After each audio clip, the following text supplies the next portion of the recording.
Channel को subscribe कीजिए और बेल आइकन पर क्लिक कीजिए ताकि आपको तमाम वीडियोस फौरन मिलती रहें।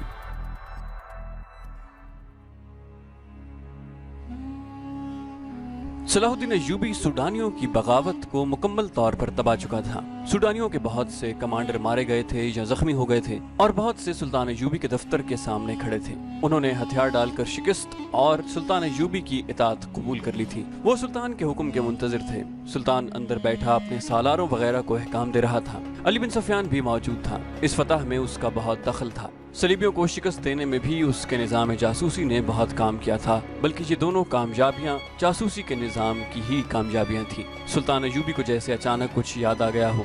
उसने अली बिन सफियान से कहा कि अली, हमें उन जासूस लड़कियों और उनके साथियों के मुतालिक सोचने का वक्त ही नहीं मिला। वो अभी तक साहिल पर कैदी कैंप में हैं। उन सबको फौरन यहाँ लाने का बंदोबस्त करो और तहखाने में डाल दो। मैं अभी पैगाम भिजवाता हूँ। अली बिन सफियान ने कहा, इन सबको यहाँ पहरे में बुलवा लेता हूँ। सुल्तान, आप शायद 7वीं लड़की को भूल गए हैं। वो सूडानियों के एक कमांडर बालियान के पास थी। उसी लड़की से जासूसों और बगावत का इंकशाफ हुआ था। मैं देख रहा हूँ कि बालियान इन कमांडरों में नहीं है जो बाहर मौजूद हैं, और वो जख्मियों में भी नहीं, और वो मरे हुओं में भी नहीं मिला। मुझे शक है कि 7वीं लड़की, जिसका नाम फखरुल मिस्री ने वो भी बताया था, बालियान के साथ कहीं रूपोश हो गई है। अपना शक रफा करो अली। सुल्तान अय्यूबी ने कहा, जहाँ मुझे अब तुम्हारी जरूरत नहीं।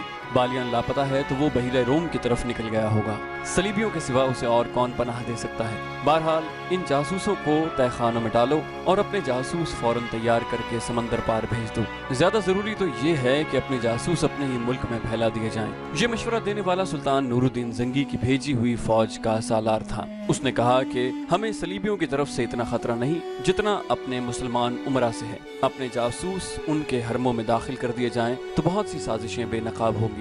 उसने तफसील से बताया कि ये खुद साख्ता हुक्मरान किस तरह सलीबियों के हाथों में खेल रहे हैं। सुल्तान जंगी अक्सर परेशान रहते हैं कि बाहर के हमलों को रोकें या अपने घर को अपने ही चिराग से जलने से बचाएं। सलाहुद्दीन अय्यूबी ने ये रोहिदात गौर से सुनी और कहा कि अगर तुम लोग जिनके पास हथियार हैं दयानतदार और अपने मजहब से मुखलिस रहे तो बाहर हमले और अंदर की साजिशें कौम का कुछ नहीं बिगाड़ सकती। तुम अपनी नजर सरहदों से दूर आगे ले जाओ। सल्तनत इस्लामिया की कोई सरहद नहीं। तुमने जिस रोज अपने आप को और खुदा के उस अजीम मजहब इस्लाम को सरहदों में पाबंद कर लिया, उस रोज से यूं समझो कि तुम अपने ही कैद खाने में कैद हो जाओगे। फिर तुम्हारी सरहदें सुकड़ने लगेंगी। अपनी नजरें बहिरे रूम से आगे ले जाओ। समंदर तुम्हारा रास्ता नहीं रोक सकते। घर के चिरागों से न डरो, ये तो एक फूंक से गुल हो जाएंगे। उनकी जगह हम ईमान के चिराग रोशन करेंगे।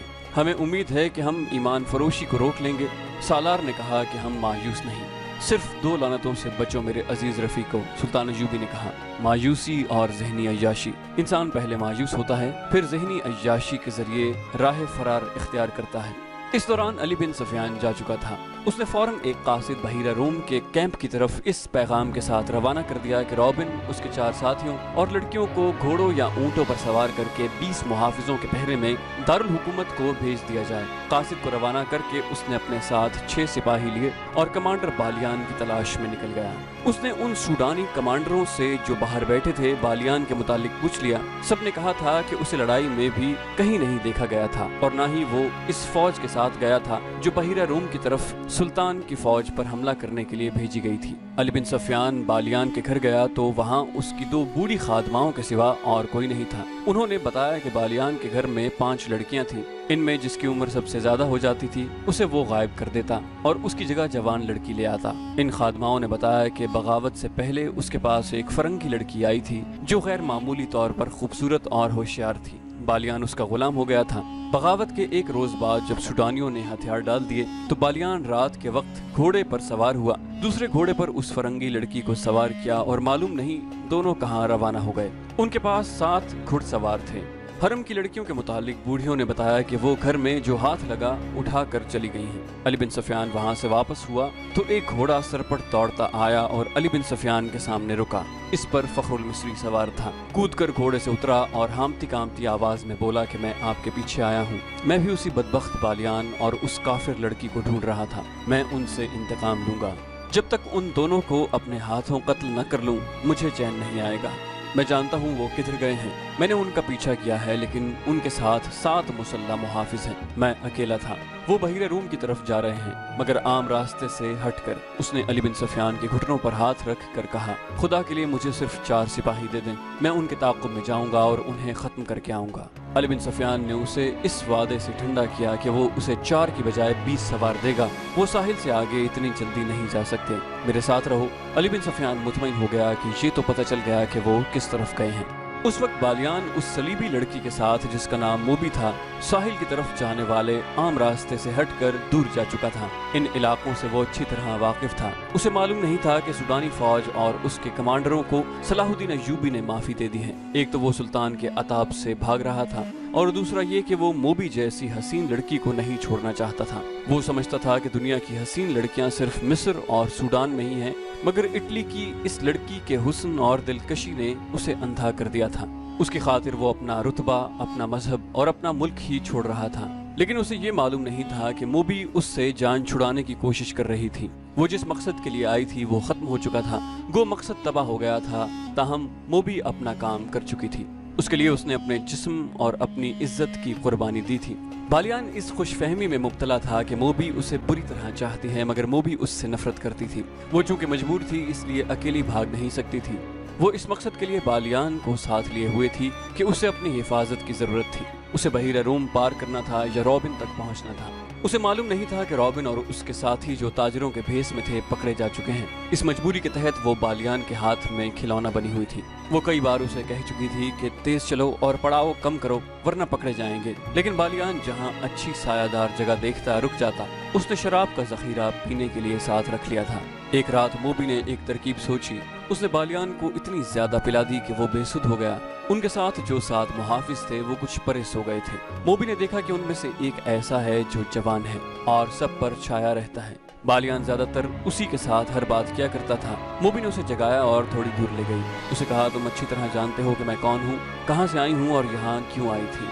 मैं तुम लोगों के लिए मदद लाई थी ताकि तुम सलाहुद्दीन अय्यूबी जैसे गैर मुल्कियों से आज़ाद हो सको, मगर तुम्हारा ये कमांडर बालियान इस कदर अय्याश है कि उसने शराब पीकर बदमस्त होकर मेरे जिस्म के साथ खेलना शुरू कर दिया।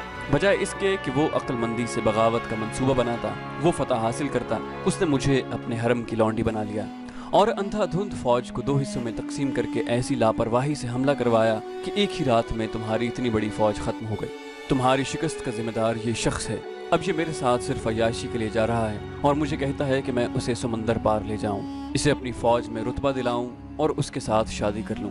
मगर मुझे इस शख्स से नफरत है। मैंने फैसला किया है कि अगर मुझे शादी ही करनी हुई और अपने मुल्क में ले जाकर उसे फौज में रुतबा दिलाना है तो मुझे ऐसे आदमी का इंतखाब करना चाहिए जो मेरे दिल को अच्छा लगे। वो आदमी तुम हो। तुम जवान हो, दलेर हो, अक्लमंद हो। मैंने जब से तुम्हें देखा है तुम्हें चाह रही हूँ। मुझे इस बूढ़े से बचाओ, मैं तुम्हारी हूँ। समंदर पार चलो, फौज का रुतबा और मालो दौलत तुम्हारे कदमों में होगा, मगर इस आदमी को यहीं खत्म कर दो। वो सोया हुआ है, उसे कत्ल करो और आओ निकल चलें। उसने मुहाफिज के गले में बाहें डाल दी। मुहाफिज उसके हुस्न में गिरफ्तार हो गया। उसने दीवाना वार लड़की को अपने बाजुओं में जकड़ लिया। मोबी इस जादूगरी की माहिर थी। वो जरा परे हट गई। मुहाफिज उसकी तरफ बढ़ा तो अकब से एक बर्छी उसकी पीठ में उतर गई। उसके मुंह से हाय निकली और वो पहलू के बल लुढ़क गया। बर्छी उसकी पीठ से निकली और उसे आवाज सुनाई दी, नमक हराम को जिंदा रहने का हक नहीं। लड़की की चीख निकल गई। वो उठी और इतना ही कहने पाई थी कि तुमने उसे कत्ल कर दिया। पीछे से एक हाथ ने उसके बाजू को जकड़ लिया और झटका देकर अपने साथ ले गया। उसे बालियान के पास फेंक कर कहा, हम इस शख्स के पाले हुए दोस्त हैं, हमारी जिंदगी इसी के साथ है। तुम हम में से किसी को इसके खिलाफ गुमराह नहीं कर सकती। जो गुमराह हुआ उसने सजा पाली है। बालियान शराब के नशे में बेहोश पड़ा था। तुम लोगों ने ये भी सोचा है कि तुम कहाँ जा रहे हो? मोबी ने पूछा। समंदर में डूबने, एक ने जवाब दिया। तुम्हारे साथ हमारा कोई ताल्लुक नहीं। जहाँ तक बालियान जाएगा हम वहाँ तक जाएंगे।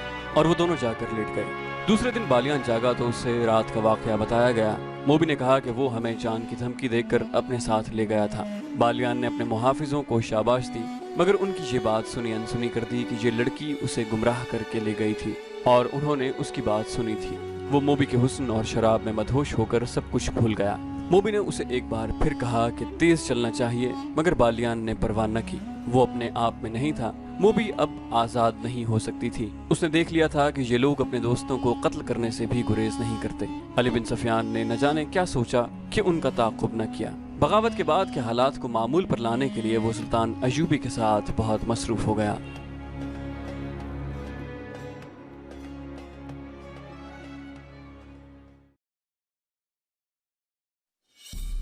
चैनल को सब्सक्राइब कीजिए और बेल आइकन पर क्लिक कीजिए ताकि आपको तमाम वीडियोस फौरन मिलती रहें। और अगर आप हमारे चैनल को सपोर्ट करना चाहें तो दिए गए नंबर पर रब्ता कीजिए, हम आपके ताउन के बेहद मशकूर होंगे।